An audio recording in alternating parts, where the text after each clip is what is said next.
totalmente. Yo he propuesto varias veces que hay que cambiar el tema del CESFRON. El CESFRON, primero, los militares que están ahí tienen que estar con su familia. Yo no creo en esos traslados. Segundo, hay que ponerle la prueba del polígrafo constantemente a cada uno de ellos. Tercero, hay que darle una garantía de que viviendas, de que tengan una escuela ahí, de que puedan tener espacios donde realmente no se vean tentados a ese mundo tan complejo, porque también son seres humanos y los seres humanos todos tenemos tendencia a flaquear y a recibir presión.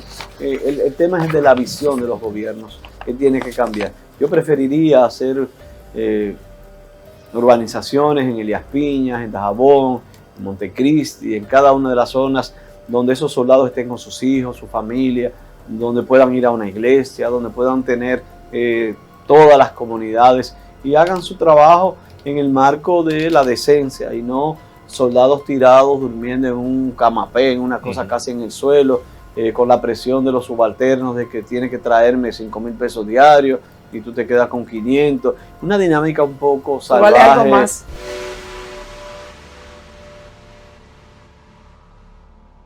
Bueno, seguimos aquí en Matutino Su Mundo. Ya nos trajeron este cafecito. Muy bueno, por muy cierto. bueno, de hecho, muy bueno. Whiskaria. Bueno, Wilcan.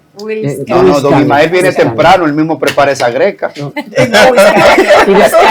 Y tú sabes que debemos ponerle nombre al café. Eso es una meta que tenemos que hacernos. Ponerle nombre. Bueno, señores, aquí hay un santiaguero.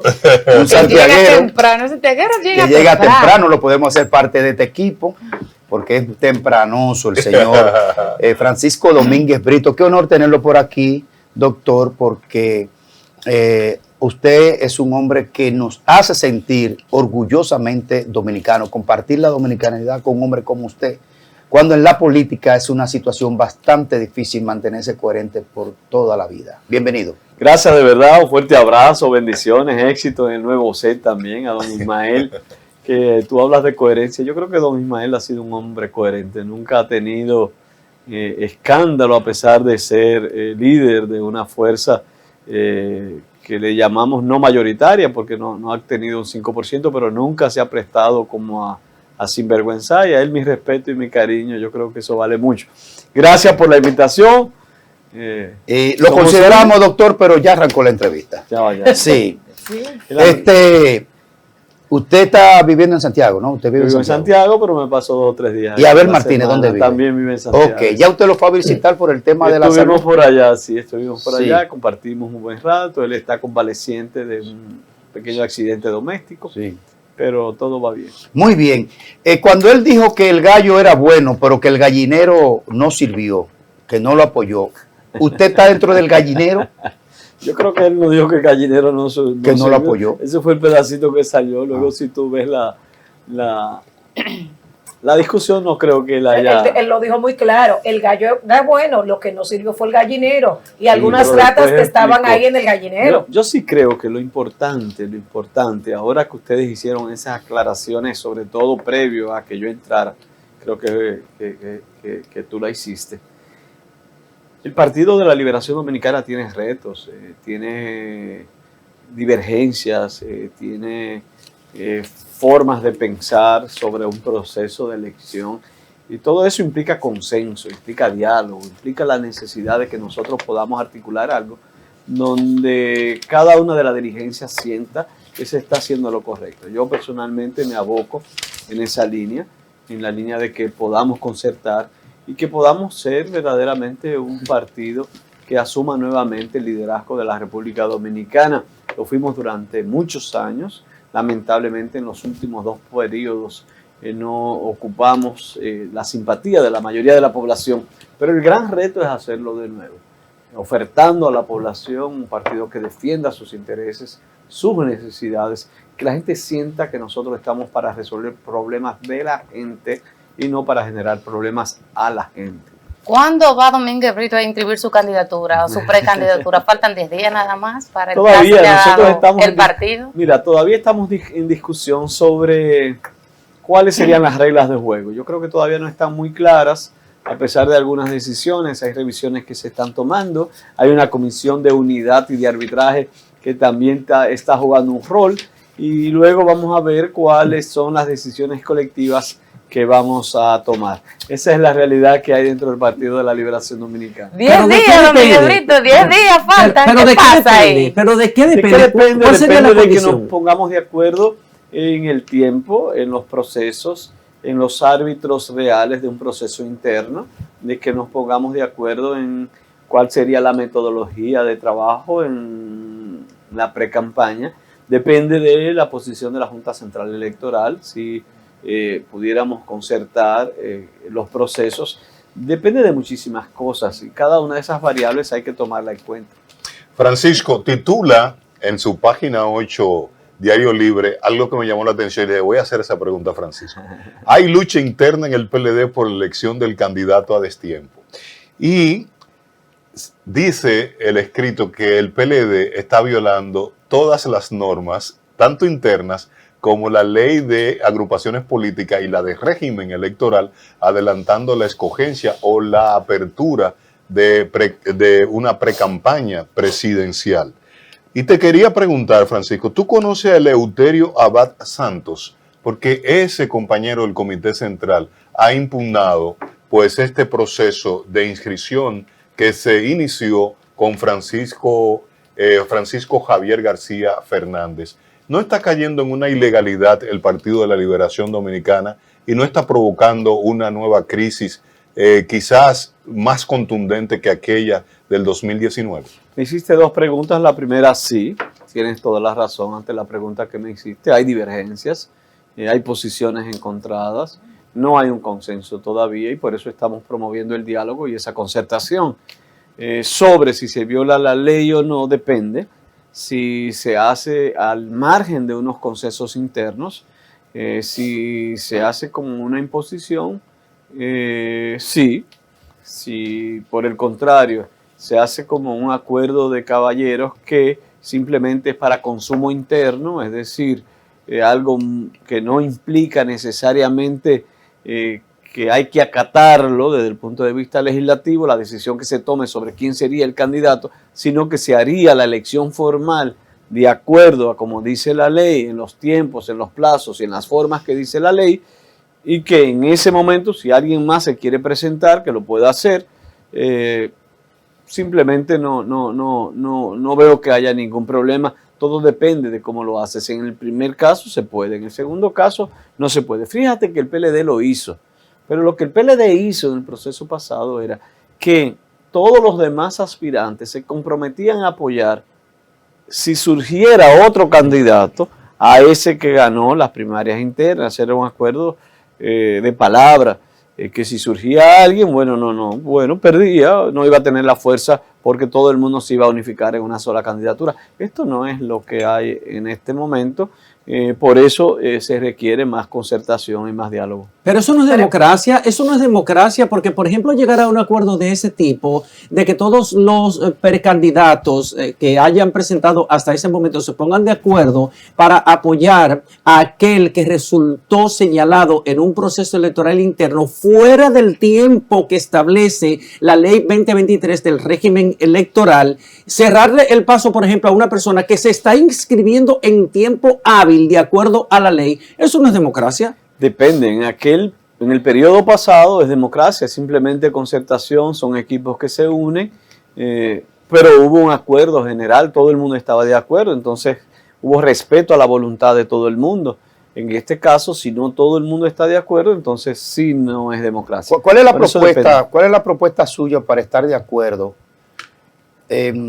Digamos, ya usted ha pasado por otros procesos y de hecho en el proceso pasado usted fue una sorpresa al interno del PLD con relación al volumen de votos que sacó y demás.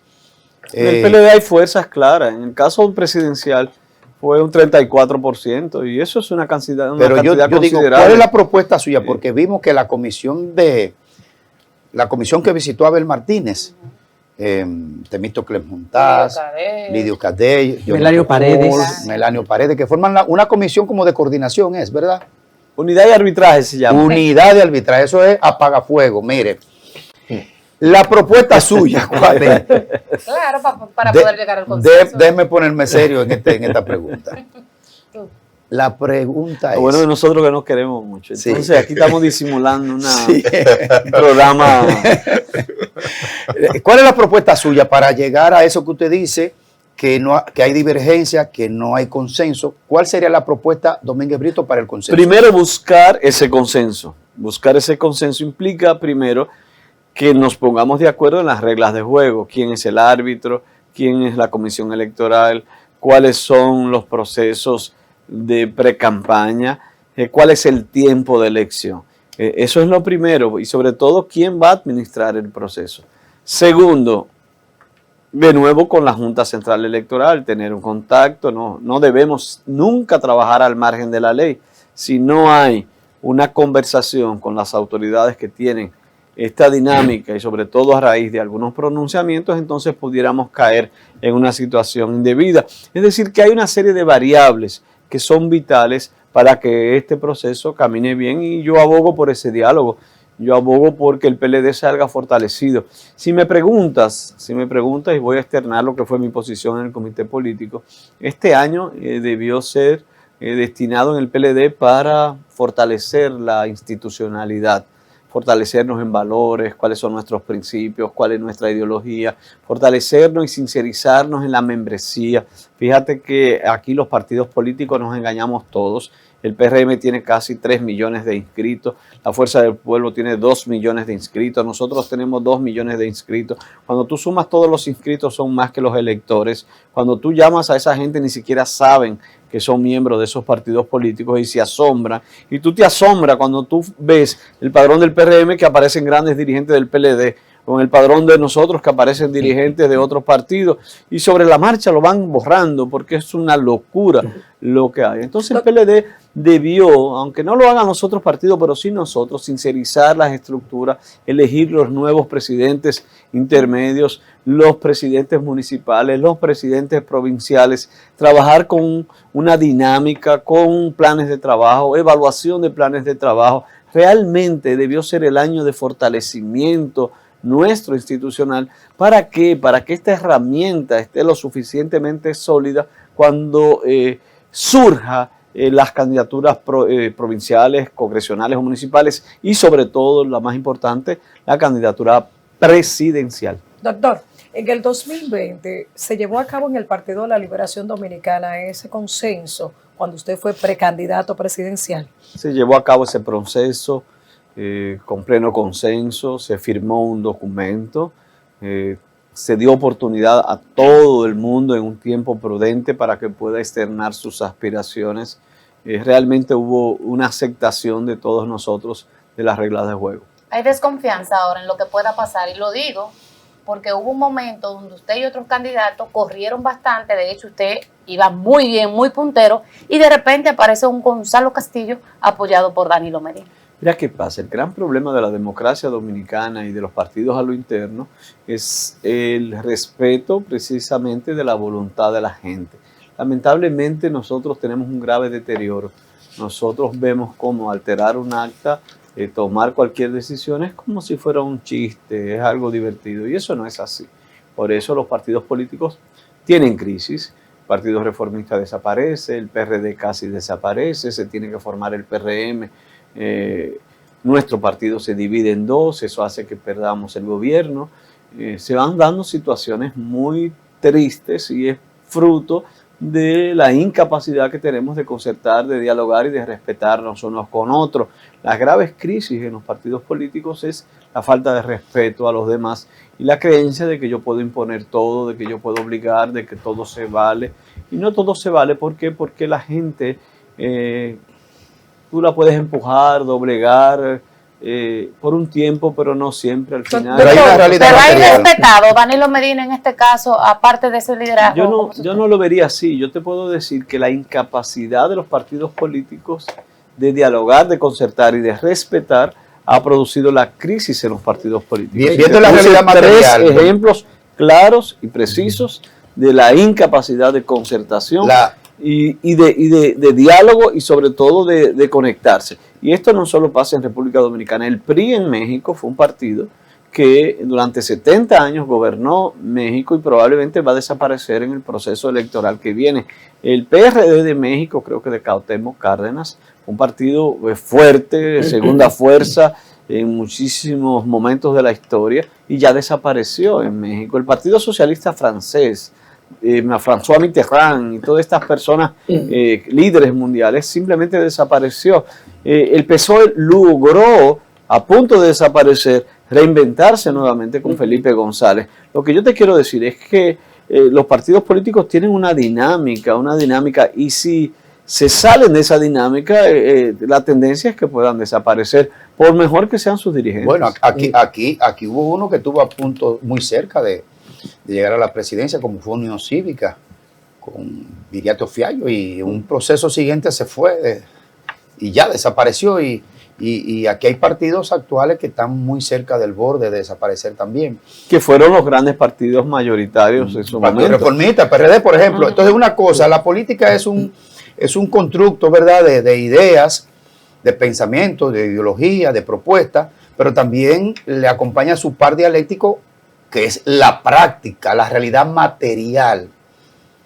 Visto el escenario del PLD, el escenario del PRM, que tiene varios precandidatos corriendo por el carril de adentro, con presupuesto nacional, obviamente, con una impronta de ejercicio público, y tenemos a la Fuerza del Pueblo, que tiene evidentemente un candidato. ¿No corren el riesgo ustedes, los del PLD, de diluirse en ese tema y no sacar a tiempo un candidato? Mira, depende. Si el PLD se concentra en fortalecer su estructura, si el PLD se concentra, en segundo lugar, en defender lo que fue una obra, si el PLD se concentra, en tercer lugar, en reinventarse, y no es que olvide el pasado, sino ver el futuro y hacer propuestas racionales, concretas a la ciudadanía, que pueda entender esa ciudadanía que nosotros como partidos podemos traer mucho más desarrollo y progreso que lo que hayan en este momento. Entonces sí, el PLD puede llegar a donde tenga que llegar, y va a llegar porque lo hizo en su momento. Si el PLD no está en la capacidad de que un joven se engranoje, como digo y repito, y quiera entrar al PLD, porque desde aquí va a cambiar el mundo, su país, sus ilusiones, entonces nosotros no vamos a ningún lado. El PLD tiene que generar emociones con una ética, con valores.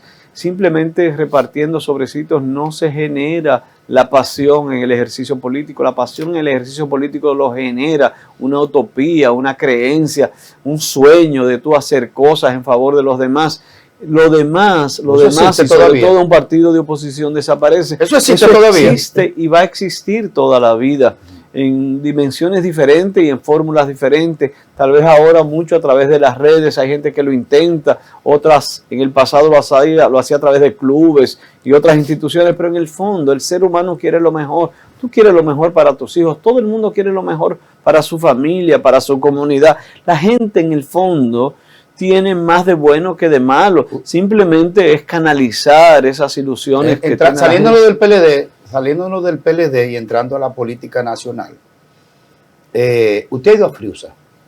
Sí, muchas veces. No hay ni un partido político que instale un local en Friusa. Ni hace política en Friusa. No. Ni busca voto en Friusa. No, pero tampoco vean a Friusa como algo así que está entre cuatro murallas.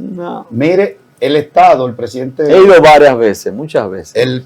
Pero usted ha ido a Friusa, pero no al hoyo. No, al hoyo, he ido muchas veces. Pero bueno conocer esa realidad, entonces el presidente no está tan equivocado. He ido muchas veces.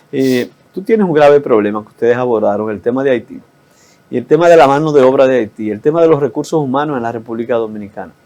Fíjense que República Dominicana tiene un desarrollo económico material muy por encima del desarrollo humano. Eso es una realidad, nos guste o no nos guste. ¿Qué quiere esto decir? Que lamentablemente el capital humano nuestro, sus capacidades, sus facilidades, digamos, para generar riqueza, lamentablemente están por debajo de las riquezas que nosotros tenemos. Razones muy complejas. Pero ahora mismo República Dominicana tiene un serio problema, y ustedes lo pueden tener hasta aquí. hay Pero dificultades para los técnicos. Usted fue ministro de Trabajo. Por eso te estoy diciendo todo esto. No, espérese, usted fue ministro de Trabajo y usted no pudo aplicar el 80-20. No, yo voy con ese tema ahora, si tú quieres. Por parte. Tú tienes aquí los técnicos de televisión. No es tan fácil conseguir ya técnicos buenos, no es tan fácil. Los recursos humanos tenemos serias dificultades. Y sucede en los restaurantes, sucede en todas las esferas de la vida nacional.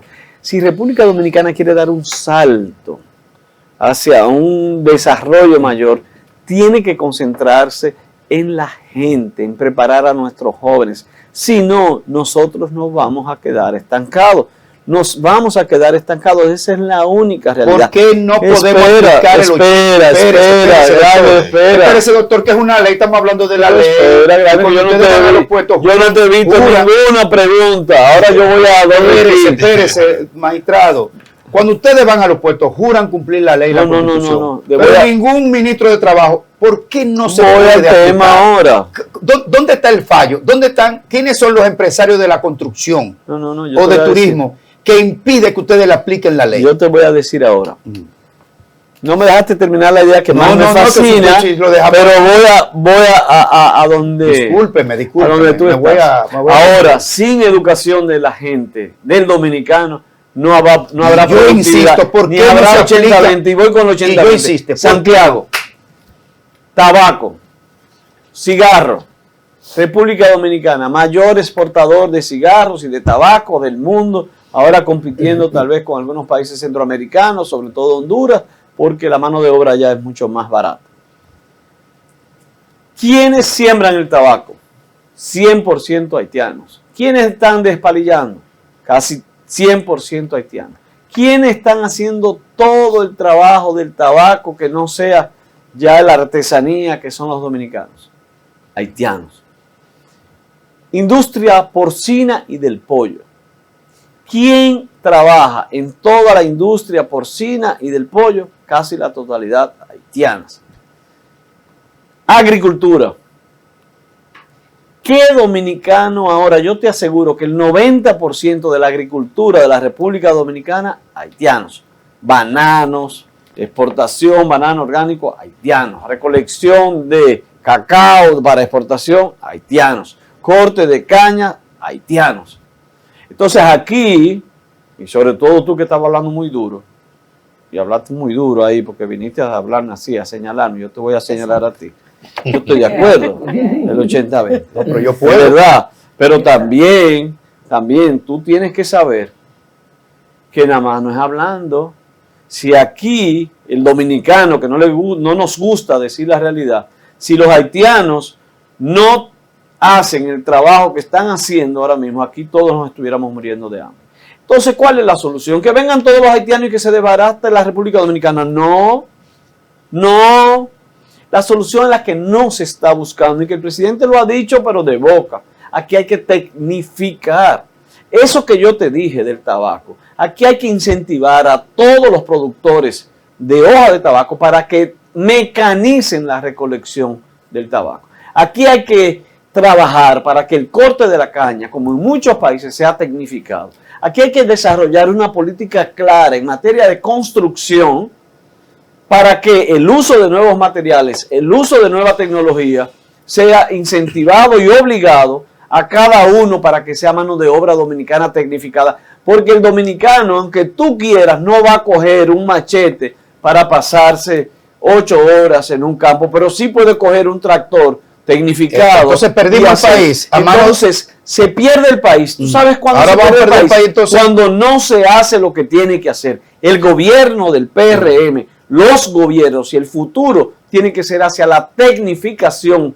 Y sobre todo en un momento donde la robótica, la inteligencia artificial, donde cada día se inventan más maquinarias. Aquí no es posible hacer una zanja ya que tengan que ser ciudadanos haitianos. Ya hay mecanismos, maquinarias. Vamos a tecnificar la producción de la República Dominicana. Si no, oiga lo que le estoy diciendo. Si no, República Dominicana va a tener grandes riesgos porque República Dominicana no aguanta más migración.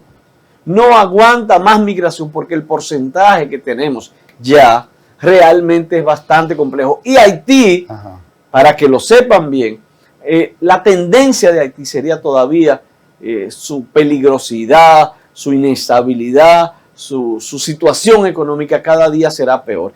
Y te voy a dar un dato peor todavía. Cuando en Haití comience el tema del agua potable, cuando Haití comience a verse en una situación difícil, nadie va a parar la migración de Haití. ¿Y cuál es el futuro nuestro? Y peor te voy a decir más, porque también tú hablaste muy duro. Yo quiero que tú... Puedo. No, tú no puedes. No. Porque tú no dices la verdad que yo te voy a decir ahora. Vamos a ver. ¿Y por qué la migración no se dice por qué que hay tanta migración? Es por la corrupción. Sí. Y hablamos de muros y hablamos, ¿por qué tú deportas 5 y vienen 10? Pero una corrupción ¿Y que por qué? comenzó ahora. No, de toda la vida.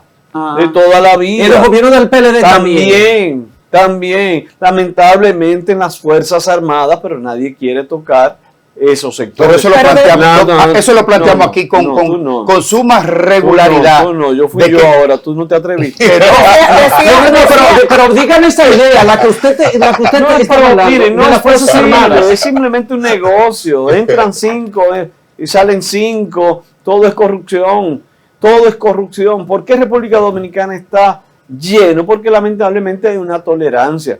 Y no veo el tema haitiano jamás. No me gustan esas marchas, no me gusta nada de eso, no me gusta la discriminación, no veo el tema migratorio de manera despectiva. Pero que ese es el chantaje, del organismo internacional. No es chantaje, porque también somos seres humanos y yo tengo familia en Estados Unidos y todo el mundo tiene familia. ¿Y qué hacemos con Haití? Para una cosa sí, para otra sí, pero no. doctor, mire, la diferencia mire, espérenme una cosa, la diferencia de la migración dominicana es que la migración dominicana hace lo que viere, como dicen, donde llegare, haz lo que viere. La migración dominicana, donde llega a Estados Unidos y a Europa, respeta las normas, respeta todas las normativas y las reglas de ese país donde va. Pero los haitianos cuando llegan aquí no. Los haitianos cuando llegan aquí, inclusive, se niegan, los que están estudiando las escuelas nuestras con el presupuesto dominicano, se niegan a interpretar el himno nacional. Pero tú puedes entrar en esa dinámica. ¿Y por qué no entramos a la otra dinámica? ¿Por qué no presionamos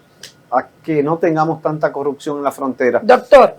A que haya control y que no entren tantos ciudadanos. A que no abusen de la población dominicana. Gente que se le paga un salario y para enriquecerse se produzca esa trata o tráfico ilegal de migrantes. Yo creo que por ahí es que debemos ir, porque podemos ir a una discusión de que los dominicanos somos buenos, que los haitianos somos malos. Esa no es la discusión. La discusión es que República Dominicana no puede sola, ni con Haití y República Dominicana juntos. La discusión es que República Dominicana no puede cargar con el problema de Haití y que República Dominicana tiene que tomar medidas para que la migración haitiana hacia nuestro país sea regularizada, que no se pase como se está pasando y que lo que está sucediendo es por la incapacidad de los gobiernos de controlar la corrupción en la frontera. Trabajemos ese tema, digamos la verdad, digamos por qué tenemos esta situación para evitar que siga dañándose la situación. Vamos a hacer una pausa para Ana Daisy, le tiene una pregunta que ella le va a hacer y la vamos a responder al retorno. Decía el ex general Soto Jiménez que el 95% de los guardias que están ahí en la frontera ejercen con responsabilidad su función y que solamente el 5% ha caído en temas de corrupción. ¿Será que el 5% tiene el 75% del control de la frontera? Bueno, eso lo digo. En ese sentido me gustaría conocer su opinión al respecto, porque usted está hablando de que ha habido una debilidad por parte del ejército. Totalmente. Yo he propuesto varias veces que hay que cambiar el tema del CESFRON. El CESFRON primero, los militares que están ahí tienen que estar con su familia. Yo no creo en esos traslados. Segundo, hay que ponerle la prueba del polígrafo constantemente a cada uno de ellos. Tercero, hay que darle una garantía de que viviendas, de que tengan una escuela ahí, de que puedan tener espacios donde realmente no se vean tentados a ese mundo tan complejo, porque también son seres humanos y los seres humanos todos tenemos tendencia a flaquear y a recibir presión. El tema es de la visión de los gobiernos que tiene que cambiar. Yo preferiría hacer urbanizaciones en Elías Piñas, en Dajabón, en Montecristi, en cada una de las zonas donde esos soldados estén con sus hijos, su familia, donde puedan ir a una iglesia, donde puedan tener todas las comunidades y hagan su trabajo en el marco de la decencia y no soldados tirados durmiendo en un camapé, en una cosa casi en el suelo, con la presión de los subalternos de que tiene que traerme 5,000 pesos diarios y tú te quedas con 500. Una dinámica un poco salvaje. ¿Vale algo más? Esa no es la que a mí me gustaría. A mí me gustaría algo más digno y yo abogaría por eso. Vamos a hacer una pausa. Estamos conversando, por supuesto, con el doctor Francisco Domínguez Brito. Tenemos más contenido al retorno. Bueno, aquí estamos, seguimos en Matutino Su Mundo. Imon Plus me está haciendo señas hace rato que tiene una Pero cartucho ahí. Bien, como... No te lleves, que te conozco, No, amigo viejo. no. Francisco es mío, como dice. No te lleves. mío. Una observación, y a la vez Francisco es una A él crítica. le gusta acorralarme. Como un profesor, un maestro de derecho, critica, me llamó mucha la atención la crítica que le hiciste al derecho comparado o ahora el vinculante con que la cesantía, el argumento tuyo es como que no se basen solo en el derecho comparado para el tema de la cesantía, en la reforma laboral o el nuevo Sí, porque cada país tiene su realidad. Perfecto. Y entonces me gustó, porque yo sé que manejas el tema, en aquella gran discusión sobre el sistema, la ley que crea el sistema dominicano de la seguridad social, se hablaba del seguro de vagancia, pero que tú le llamas el seguro de desempleo. ¿Qué opinión te mereces? O sea, ¿la cesantía se puede eliminar para dar paso entonces a este importante seguro? ¿O cuál es la receta que tiene Francisco Domínguez Brito para esa situación latente, ¿no? Y además la presión que tiene el sector patronal por eliminar una conquista. Seguro de desempleo es un paso de avance con relación a la cesantía, que beneficia indudablemente al trabajador. Lo que dije, ayer me tocó visitar al Senado, es que no se puede hablar ahora de seguro de desempleo sin los estudios actuariales correspondientes. ¿Por qué? Porque tú no puedes decir cuánto debe pagar cada trabajador, cuánto debe pagar cada empleador, cuánto debe pagar el Estado, quiénes son los que van a financiar el seguro de desempleo, si tú no tienes los estudios del lugar. Entonces tiene que haber un estudio incluso sociológico de qué piensa la gente, qué piensan los jóvenes. Tiene que haber estudios cualitativos, cuantitativos. Tú no puedes tomar una decisión de tanta trascendencia en una mesa, 4 legisladores, por más buenos que sean, sin contar con las herramientas para ello. Por eso este Código de Trabajo tiene que avanzar, mejorar algunas cosas que están ahí, y luego en otro momento habrá que discutir sobre algo que para mí es muy importante, que es el seguro de desempleo, que indudablemente beneficiaría mucho más al empleado que el tema del preaviso. Puntos en específico que este código debe ser tocado o reformado. Sobre todo ahorita Graimer hablaba del tema 80-20. ¿Eso debe mantenerse, debe reformarse o qué se debe hacer con el código ahora? Mira, el tema 80-20 yo lo mantendría. Ahora, eso va a quedar como una palabra hueca. Eso va a quedar como una cosa que nadie va a aplicar. Siempre decía Hans Kelsen, creo que el jurista discute de realidades, no discute de otras cosas. Cuando tú vas a decir, vamos a aplicar el 80-20 en la recolección de tabaco en la República Dominicana, todo el mundo se te va a reír porque entonces no va a haber tabaco ni vamos a exportar cigarros. ¿Cómo remo eso entonces de la ley? Entonces, es lo que te estoy diciendo. Entonces es una mentira. Es una mentira. Entonces, ¿qué decisión tomar? La que dice Graimer, borremos eso de la ley. No, tú tienes que buscar soluciones. ¿Cuáles son las soluciones? Tecnificar. Tienes que tecnificar lo más que pueda los sectores agropecuarios y de la construcción, que es donde radica ese tema. Eso permitiría salarios más dignos a las personas, que jóvenes puedan ingresar. Eso implica también una capacitación para manejar las nuevas tecnologías o los nuevos materiales o las nuevas técnicas de agricultura y de producción. Ahora, es mucho más fácil para nosotros y mucho más barato pagarle a un haitiano que dedicarnos a ese proceso de un salto a un mayor desarrollo.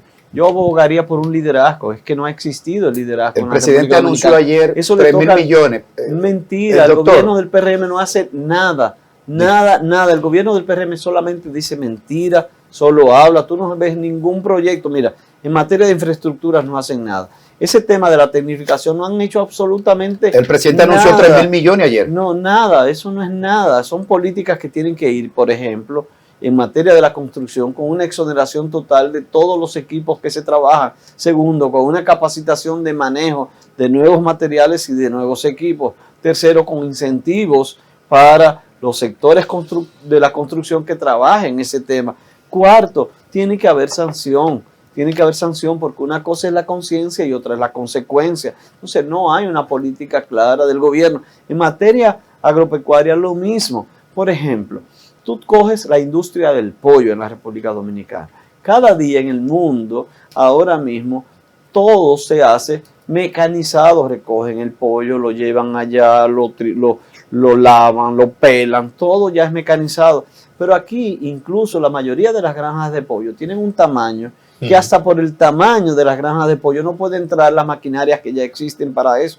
Esto implicaría una transformación del sector productivo a tal extremo que habría que cambiar incluso la altura de las granjas de pollo. Pero es más fácil contratar dos haitianos y tú no entrar en esa dinámica. Por eso te reitero, es un tema de liderazgo, es un tema de visión, es de ver un poco más allá. Si tú te quedas peleando si 80-20, si te vas a quedar en lo superfluo, no vas a resolver el problema. Concentrémonos en resolver el problema. ¿Y por qué en el gobierno de Danilo Medina, en ese momento donde usted, bueno, ha tenido gran incidencia, de verdad, y jugó un papel muy importante, por qué usted no le presentó la propuesta al presidente Danilo Medina para que se transformara? Yo defiendo los gobiernos del PLD, pero yo tampoco, yo tengo mi visión, mi visión de seguridad ciudadana. Por ejemplo, tú me puedes decir de la policía, ¿por qué yo no hice lo que pasa es que se refiere al presidente Luis Abinader en ese sentido, pero también han pasado otros gobiernos. Yo hice un pequeño FBI, que era como yo le llamaba en la Procuraduría, pero yo siempre abogué por una nueva policía de investigación. Ese es mi criterio. No necesariamente el otro comparte. Yo tengo mi visión y es la que yo expreso aquí. Simplemente. ¿Cuándo se vence el plazo de la inscripción de la candidatura? De ¿Cuándo se vence el plazo de la inscripción de la candidatura en el PLD? ¿Cuándo se vence? 3 o 5 de abril. El 3 o 5 de abril. No recuerdo uno de los dos, pero tan cerca. ¿Me estaría moviendo a usted inscrito? Doctor, ¿apoyaría a Francisco Javier? Hay que esperar. Doctor, cuando usted habla de la necesidad de tecnificar las actividades productivas en la República Dominicana y la imposibilidad de aplicar el 80-20 que establece el Código Laboral. En algunos sectores. Si logramos tecnificar las actividades, podíamos lograr no solamente el 80-20, sino podíamos hablar de dominicanización de la mano de obra. Que debe ser el objetivo. Dominicanizar la mano de obra a través de las nuevas tecnologías, la robótica y la inteligencia artificial. Por ejemplo, tú coges el tema de los invernaderos. Cada día hay mecanismos que incluso muchos países producen mucho más barato que nosotros simplemente porque han tecnificado. Es dar el salto. Es atreverse, es tener ánimo. Así como tiene siempre ánimo desde que se levanta temprano. Lo que hay que tener ánimo para hacer las cosas. En ese mismo ánimo, doctor, la comisión de la Cámara de Diputados para la selección de la Cámara de Cuentas ya anunció que va a presentar los preseleccionados. Ya los presentó. Muchos desconocidos. Ya los presentó. Ya los presentó. Hay una situación con relación a la Cámara de Cuentas. Me da la impresión que hay muchos dirigentes del PRM tapados. A eso voy. Tiene toda la Cámara de Cuentas. Van a cometer el mismo error que cometieron con esta Cámara de Cuentas. Ay, mi santa. La Cámara de Cuentas ha sido un fracaso institucional para este país. Para lo que no ha servido por décadas. ¿Cuál sería el formato que usted propondría? Equilibrio entre los partidos del sistema que participen dentro de la Cámara de Cuentas, porque ir a buscar al mercado laboral los famosos independientes tampoco como que ha sido muy beneficioso. Yo te voy a dar qué es lo que está pasando. La gente formada, preparada, no participa. Ya perdió la confianza. Ni siquiera está participando para los procesos de selección del Tribunal Constitucional o de la Suprema Corte de Justicia. Muchos se están absteniendo porque ya eso está predeterminado por la clase política nacional y las mayorías de turno. Lamentablemente eso está afectando mucho la calidad de las designaciones. La Cámara de Cuentas es el primer ejemplo.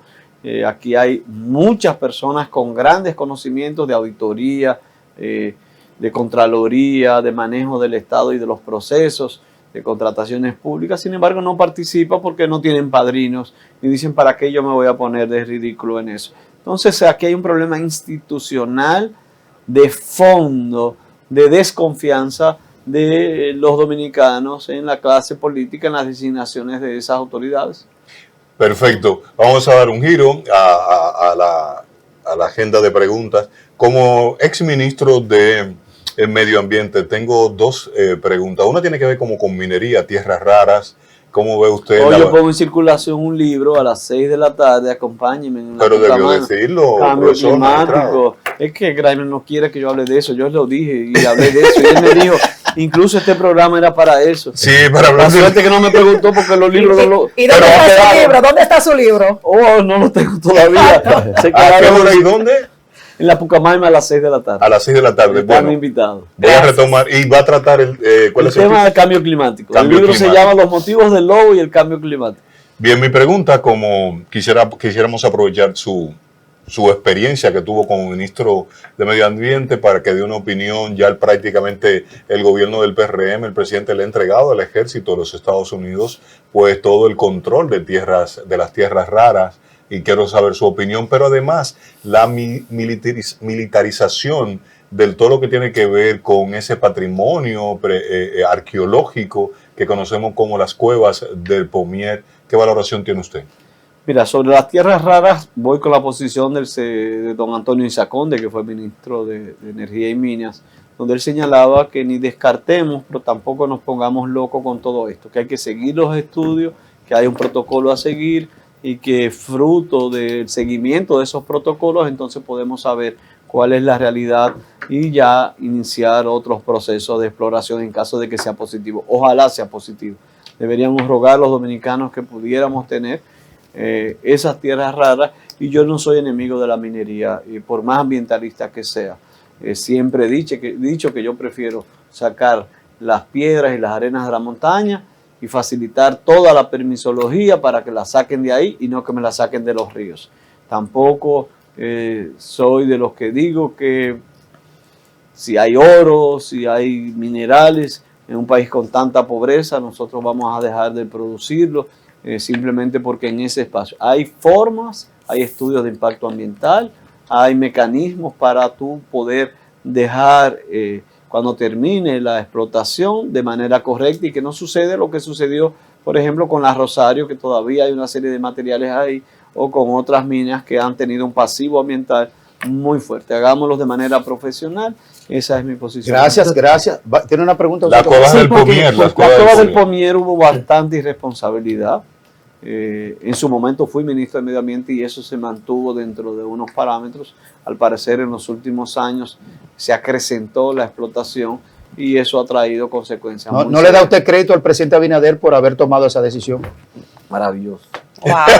Wow. Grandioso. Yo creo que no se ha hecho en materia de medio ambiente. Estos han sido los 4 años más fabulosos y maravillosos. No le había visto esa faceta, Bueno, está recurriendo a la ironía.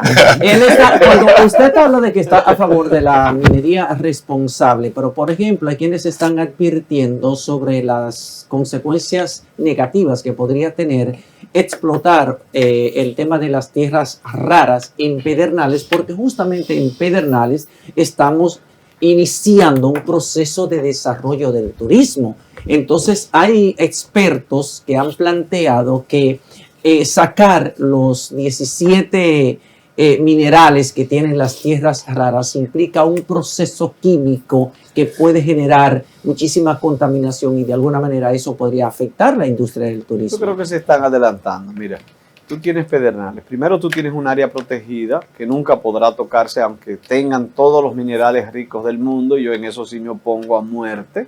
O sea, eso es una zona protegida y jamás puede tocarse.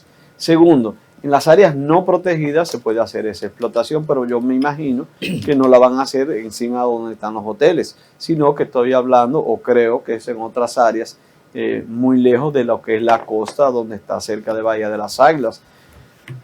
Finalmente, lo que se vaya a hacer, tiene que hacerse que no afecte todo lo que es el medio ambiente. Si lo va a afectar, entonces no debe explotarse, punto. Y la mina Romero es San Juan, porque la mina Romero hace tiempo, hace muchísimos años, que ya está siendo explorada toda esa área por la empresa de capital canadiense Colquest. Entonces ya tiene una inversión hecha, una inversión millonaria en dólares. Entonces la comunidad se opone a la explotación de esa mina porque dice que de alguna manera va a afectar las fuentes hídricas de San Juan. Usted conoce el tema, ¿verdad? Conozco bien el tema, por eso siempre abogado. Tienen que hacer los estudios de impacto ambiental con profesionales. No se puede estar hablando así. Si el estudio de impacto ambiental... ¿Pero usted está de acuerdo con la explotación minera? No, yo estoy de acuerdo con que toda explotación minera se haga con los estudios de impacto ambiental. Y una vez esos estudios de impacto ambiental puedan decir sí o no, entonces se haga lo que se vaya a hacer.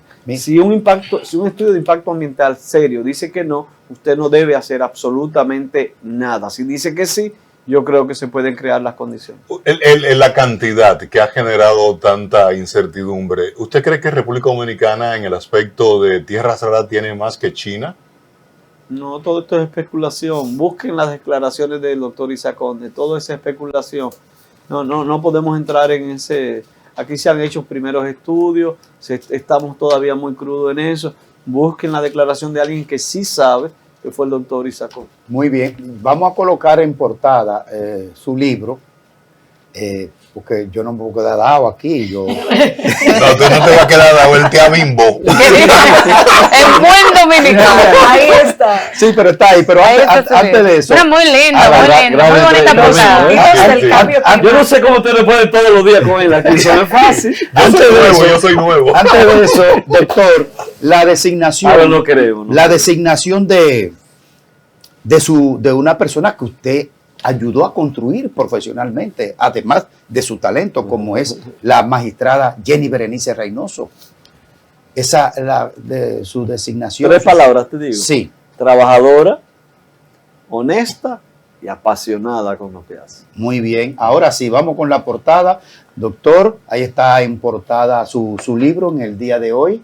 Los momentos del lobo. Los motivos. Los motivos del lobo y el cambio climático. Martes 25 de marzo a las 6 p.m. en el auditorio de Pucamaima.